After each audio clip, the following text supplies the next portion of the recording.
What if you and I had a dream school? Ano kaya yun? Would it have dinosaurs like experiments? Little things that become big. What if we could suddenly see invisible things? Would it have a giant heart or a big, big brain? Or flies into outer space? May sagot sa ating mga tanong, pero tuturuan din tayo magtanong. Okay lang din magkamali, so that we learn so much more. Sa dream school natin, learning is never boring. It's always an adventure. How do we do that? What do we do with the power of science, art and imagination? All the wonders you will find in the mind is school. Tara na! Join us as we explore Mind School, the coolest space for science and art ideas. Step into amazing portals with us, where extraordinary, weird, and mind-blowing connections Come to life!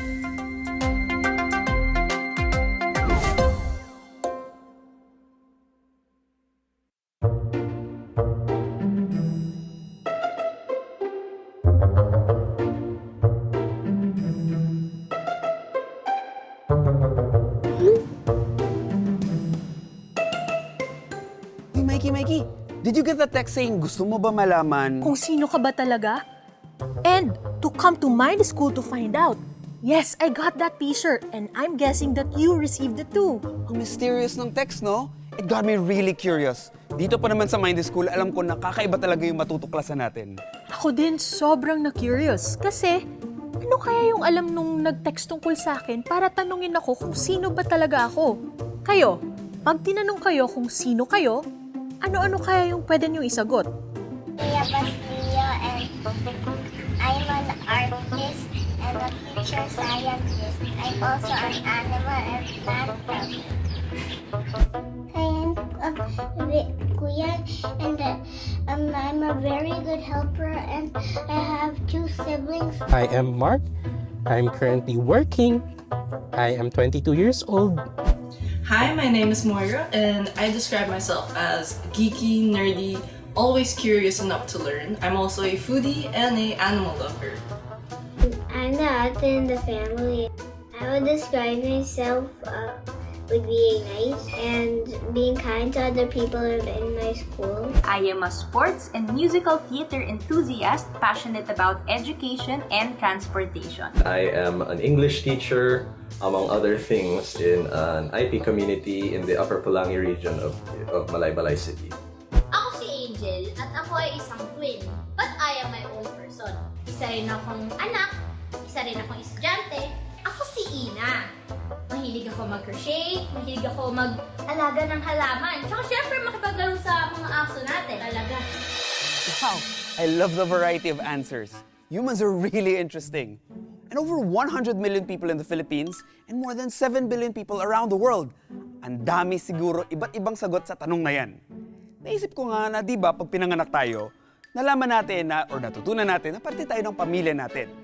Tapos, nadidiscover natin na may mga kamag-anak pala tayo bukod sa mga magulang at kapatid natin. Hindi lang yon. Pag pwede na tayong pumasok sa school, we discover na parte tayo ng komunidad, bayan, continent, at ng buong mundo. So, ano pa kaya yung hindi natin alam tungkol sa kung sino talaga tayo? Naintriga kayo, no? Hello, Manong G! Kayo po ba yung nagpadala ng text message sa amin? Hindi ako yon, Mikey. Pero, ako yung nagbigay ng number nyo. Sabi na nga ba, sino po ba yung nagpadala ng text message? Isang napaka-special service called Real You Revealed, or RUR. Follow the signs to get there. Naghihintay na yung kaibigan ko dun sa RUR. Lahat ng lumabas dyan sa RUR, nag-iiba sila. Sabi ko na nga ba may kinalaman ka dito, Manong G eh.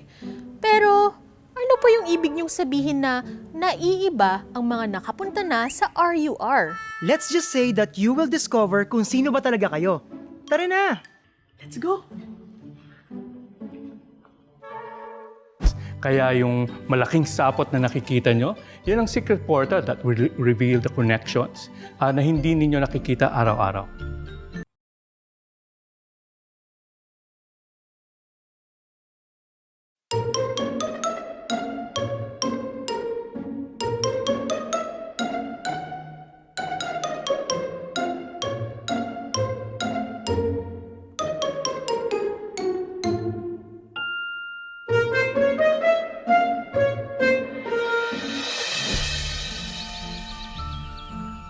Fisher, ang ganda dito.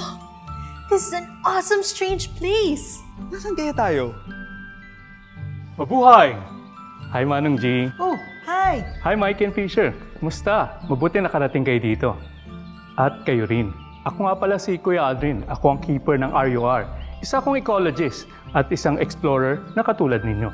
Narinig ko dyan kay Manong G na marami kayong adventure sa Mind School. At alam nyo, nung nagsimula yung pandemic, no? Nagsimula kayong magkaroon ng adventure dito sa Mind School. At may nakilala kayong isang kaibigan ko. Yan yung paniki or kulapnit or bat. This RUR is the next doorway to that new adventure. So nice to meet you, Kuya Aldrin. Oo nga po, ang dami namin nakilala dito sa Mind School, including a bat. Oh, hello po Kuya Aldrin. Sorry, na-distract ako dito sa kakaiba na namang lugar dito sa Mind School. Akala ko pumasok tayo pero biglang nasa labas na naman. Ang sarap ng pakiramdam na nasa labas, no? Nasa nature. Nature, sinabi mo, baka ni-equate natin yung nature to outdoors. So ang sagot dyan, yes or no? Yes, kasi nasa labas nga, nature. Pero no. No din, kasi walang nasa labas ng nature. Tayong lahat ay nasa loob ng nature. Walang nasa labas. Kaya yung malaking sapot na nakikita nyo, yun ang secret portal that will reveal the connections na hindi ninyo nakikita araw-araw. Kayo na nanonood sa bahay, meron ba kayo naisip na nagawa o ginagawa nyo na hindi kinailangan ng nature? Watching iPad. I sometimes play games. Roblox. Are you a vlogger? Yeah. I also sleep on the floor, then do the table, and I also sometimes sleep upstairs when my ninang and ninongs are here sometimes. Sa tingin ko, lahat ng ginawa ko buong buhay ko ay na-involve ang nature in one way or another, whether directly man or indirectly. Pag naliligo ako, yung tubig ay galing din sa nature. Hindi ba TikTok yun? Kasi gumaganon ka lang, diba? Tapos cellphone lang gamit. Taray mo, TikToker in the house. Ganun talaga. Oo nga, no? Sa tingin ko nga yung pagsusocial media, katulad ng TikTok. By the way, ang sarap ng ulam ko kanina. I had tortang itlog. Huh? Bakit nandiyan na yan sa sapot? Sa tingin mo ba, yung manok, mangingitlog kung hindi kumakain, umiinom o humihinga? At syempre, kailangan ng lugar or habitat for it to live. Ganun din tayo at lahat ng living things ay kailangan huminga. Ang katawan natin, ang mga cells natin, they will not work kung wala tayong hangin, tubig at pagkain. Saan naman kaya nanggagaling yan lahat ng elements na yan for us to survive? O nga, no? Hindi nga natin yan naisip kapag kumakain tayo. Naisip lang natin na galing sa tindahan o palengke ang kinakain natin. Tapos, dahil libre ang oxygen, hindi natin naiisip na galing yan sa nature. Sa mga puno at halaman na nagbibigay sa atin ng oxygen. At kinukuha at ginagamit naman ang carbon dioxide na nilalabas natin. Hindi kasi natin yun nakikita. At yung cooking gas na dinideliver sa bahay, or kahit yung kuryente, nanggaling din pala lahat sa nature, sa mga namimina na coal. Wala naman picture ng lugar kung saan nabungkal ang gas na ito. Invisible na naman. Nakikita lang natin ang effect sa lutong pagkain natin. Well, pati nga mga damit ninyo, damit natin, bahay, kasangkapan, at lahat ng mga ingredients yan. Yung relo, silicone, yung ating mga gadgets, lahat yan galing sa nature. At pag nagbiyahe kayo, kailangan din ng gasolina or diesel at ng mga materials para gumawa ng kotse, motorsiklo, barko o eroplano. At huwag natin kalimutan ng tubig. Kagaya ng hangin, gumagalaw at dumadaloy ito sa loob at labas ng katawan natin. Kung kaya malaki at mahalagang parte ito ng kung sino tayo. So, ibig sabihin nito, it's all about relationships, no? Yung connectedness, yung pagiging interwoven ng lahat ng mga bagay na yan, at mga components at processes. May mga connections na mas malalakas, mas sensitibo, at mas marami. At iba't ibang connection yan. Yung connection ng abiotic at saka biotic components ng nature. Ay, alam ko yan. Ang biotic components ay yung mga living organisms or biodiversity. At ang abiotic naman, yun yung mga non-living things katulad ng bato, tubig at lupa. So, relationships, yung interaction at interdependence ng biotic at saka abiotic, yung biodiversity at sa kanyang abiotic environment, make up the ecosystem. Ang ibig sabihin nun, ang building blocks ng ecosystem ay ano? Ang biodiversity. Ang ating mundo ay pinapatakbo ng maraming iba't ibang uri ng ecosystems, kung kaya't bawat component ng ecosystem at mga ecosystems mismo ay mahalaga. Kapag may masira dyan sa components na yan, yung daloy at iba't ibang proseso ay magiging mabuhay. It will be wobbly or weak at magiging weak yung web natin. Kapag weak ang web, ang mga ecosystem services na ito ay nanganganib o makokompromise. Ano naman po yung mga halimbawa ng mga services na yan, Kuya Aldrin? Naku, marami yan. I'll just give some examples. Yung una, importante, it regulates local and global climate. It helps decompose wastes and maintain soil fertility. Factory yan ng oxygen na hinihinga natin at drinking waters for us. Buffers or pinapananggalang yan sa mga natural disasters katulad ng baha at saka ng storm surges. Pinapangalagaan tayo against pests and diseases. At yan din yung nakakatulong to pollinate crops and plants for our food. And again, issue ng food provides us fish and livestock and all the raw materials that we need in our daily lives. So ang kalikasan ay hindi pira-pirasong kayamanan na nasa baol. Ito ay isang network of complex systems. So tandaan natin, if we remove just one strand, and one component, it will weaken the entire network. Naisip ko rin na ang culture sa mga communities natin ay shaped by biodiversity. Katulad halimbawa dun sa UP Los Baños community. Dahil sa biodiversity ng Mount Makiling, ang mga exhibitions and activities nila ay influenced by what they find there. Aha! Kaya tayo talaga ay galing sa mundo at hindi lang sumulpot dito na parang magic. Ang mga proseso ng kalikasan ang nagbigay at nagbibigay buhay sa atin. Hindi nga talaga tayo nakahiwalay. Tayo ay parte ng nature na nakakabit pa sa iba't ibang parte nito. Kanina, binanggit ko na ang biodiversity, ang building blocks ng ecosystems, di ba? So biodiversity is not distributed evenly, no? May mga lugar na mas mataas ang biodiversity kaysa sa iba. Meron namang iba, kukunti lamang ang biodiversity. Dito sa Pilipinas, jackpot tayo sa biodiversity. Sa dinami-dami ng mga bansa sa mundo, isa tayo sa 17 na naturingang mega diversity countries. At sabi nga, isa tayo doon, no? At nakita niyo yan. Maraming mga tao ang hindi aware na ang biodiversity ay napakataas sa Pilipinas.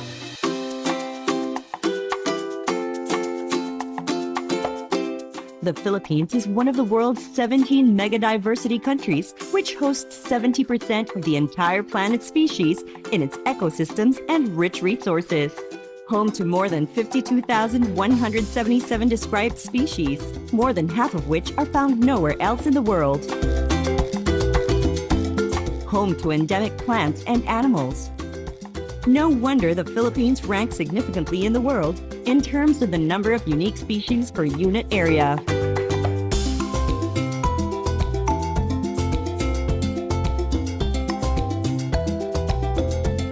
The Philippines also geographically marks the apex of the Coral Triangle, the center of marine biodiversity worldwide. Its coral reef area runs to an estimate of 26,000 square kilometers, the second largest in Southeast Asia. Its coastal waters home to a wider range of corals, reef fishes, seagrasses, and mangroves. This is Megadiverse Philippines. At alam nyo ba na meron tayong 96 species ng mga palaka na nakikita lamang dito sa Pilipinas? Endemic species of frogs at wala sa ibang parte ng mundo.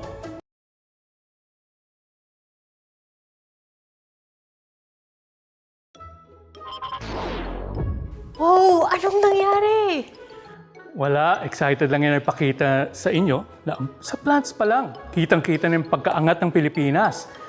Isa tayo nga sa 17 megadiversity countries sa mundo, di ba? Kasi pasok tayo dun sa criteria na at least 5,000 endemic plants. Alam niyo ba kung ano ibig sabihin ng endemic? Opo. Yun po ba yung mga halaman na dito lang matatagpuan sa Pilipinas? Tama, pero hindi lamang sa plants applicable yan, Fisher. At saka, alam mo, sa liit ng Pilipinas, ang dami at sandamakmak yung ating endemic species sa Pilipinas. No? Galing yan. Just to illustrate, isang maliit na area, Mount Makiling, 3,500 hectares. Ang buong Pilipinas is 3 million hectares. No? So imaginein mo, yung 3,500 hectares, when you count the flowering plants there, 2 times more than what we have in the whole of United States. So, kung saan malupit, ito yung malupit. Natural pala dapat na tayong mga Pilipino ay mga plantitos at plantitas. Tama, Mikey. Pero dapat we should leave them in their natural state, in the wild. Kasi, di ba, ngayon biglang dumami yung mga plant collectors. At usually, mga kinakolekta nila ay mga endangered at threatened plants, kagaya ng jade vine, ano pa ba, lady slippers, at mga wild orchids. So, nakakabahala yan. Oh, Kuya Aldrin, so hindi pala porket halaman at dahil tumutubo, ay pwedeng basta-basta kunin. Katulad din ng mga puno na kahit tumutubo ulit, hindi basta-basta pinuputol dahil naiibang kondisyon sa mga lupa. Oh, sa mga halaman lang po ba nakakaangat yung Pilipinas? Paano po sa ibang living things? Actually, Fisher, no. Pati sa hayop. Sa mga land mammals pa nga lang, mayroon tayong 221 species. No? And 62% of them are endemic, meaning of the 10 mammals that you see in the Philippines, 6 are found only here and nowhere else. At syempre, ang mga nakatira at nakadepende sa mga halaman na nakikita magmula sa kabundukan hanggang sa karagatan. We have more than 700 species of birds in the Philippines. Mahuhulaan niyo ba kung ilan ang nakikita dito lamang sa Pilipinas? Is it 45? 100? How about 185? Or 235? Meron tayong 235 endemic species dito sa Philippines. O hindi ba? Gusto mong taasan pa natin ang challenge? Kumpara kaya natin ang Pilipinas sa similarly sized island like the United Kingdom. Dito mayamang-mayaman and there are more than 1 million bird watchers. Tanong kaya natin, alam niyo ba kung ilang endemic species doon? Mga 200 din po ba? Hindi. Isa pang hula. Mga 500? Last hula, no. Mga 1,000? Actually, wala. Zero. There's no such thing as a truly British bird. Sa atin, sa Pilipinas, there are 235 Pinoy birds, mga tunay na Pinoy birds. So, di ba? Lodi. Wow, mind-blowing! At alam nyo ba na meron tayong 96 species ng mga palaka na nakikita lamang dito sa Pilipinas? Endemic species of frogs at wala sa ibang parte ng mundo. Ayan, tingnan nyo. Puro mga reptiles yan. Sa Pilipinas, we have 371 species of reptiles, no? And 244 of them are found only in the Philippines and nowhere else. Ibig sabihin, of the 10 lizards, for example, that you see, 7 of those are found only in the Philippines and nowhere else. Discover namin ni Mikey na ang Pilipinas ay parte ng Coral Triangle at nasa atin ang apex ng marine biodiversity sa buong mundo. Ang ibig sabihin, Fisher, ng apex, kasi pag tinignan mo yung countries within the Coral Triangle, yung pinakamataas na diversity ng marine life ay nasa Pilipinas. I think I understand so much better now ngayong nakita ko ang pagkakatahi-tahi ng buhay. Hindi siya tungkol lang sa klase o dami ng mga halaman o hayop. Ang kailangan nating maintindihan at bigyang halaga ay ang pagkakaugnay nila sa isa't isa para makabuo ng ecosystem.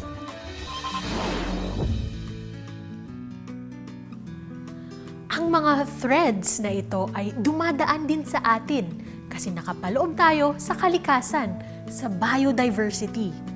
Wala talaga tayo sa labas ng nature kahit kailan. Dito sa RUR, nakikita ang pagkakaugnay-ugnay nyo sa mga proseso ng kalikasan. Oh, tignan nyo na kung sino talaga kayo ngayon. This is so mind-blowingly cool!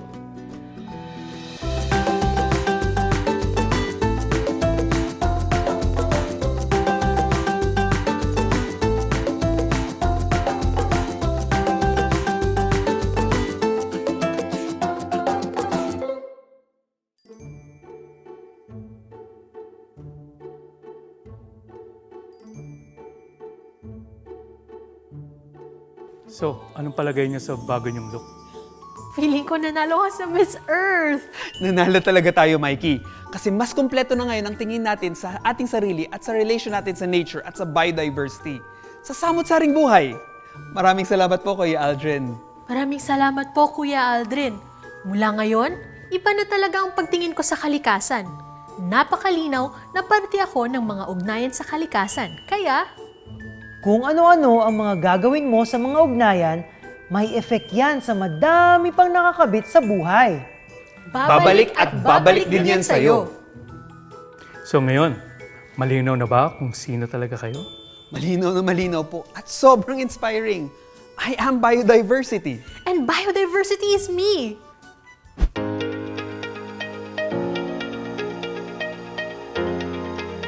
Tandaan, magkakaiba ang bawat uri ng may buhay, ngunit ang mga ito ay magkakaugnay. At kabilang tayong mga tao sa ugnayang ito, hindi lang bilang negosyante o bilang turista. Ano man ang mabawas o madagdag sa natural na ecosystem ng isang lugar, magdudulot ito ng tuloy-tuloy na pagbabago sa balanse ng buhay doon. Pag walang bahala man natin, tiyak na tayo'y apektado pa rin. Sa kalikasan tayo kumukuha ng malinis na tubig, pagkain, gamot at mga raw materials na ginagamit upang makagawa ng iba't ibang bagay na kapaki-pakinabang. Tunay-tuneladang carbon dioxide na siyang pangunahing sanhi ng climate change ang sinasala ng ating mga kagubatan at karagatan. Umaabot sa 2.3 trillion pesos ang napakikinabangan natin taon-taon. Sa katunayan, marami ang mga gamot na sa atin nagmula, ngunit inangkin na ng ibang bansa. Wala pa tayong kinikita. Surprise pa ito, kala Mikey at Fisher ha. Hindi pa nila alam kung anong mangyayari sa next adventure nila. They will actually visit a human library to learn more about the connection between nature and our memories.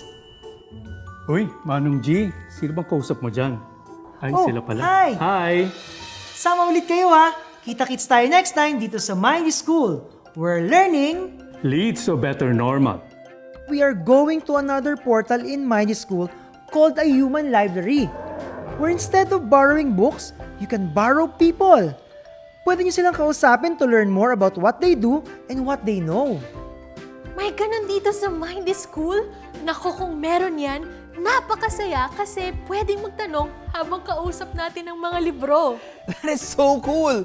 Makakausap natin ang mga libro. Show us the way, Manong G!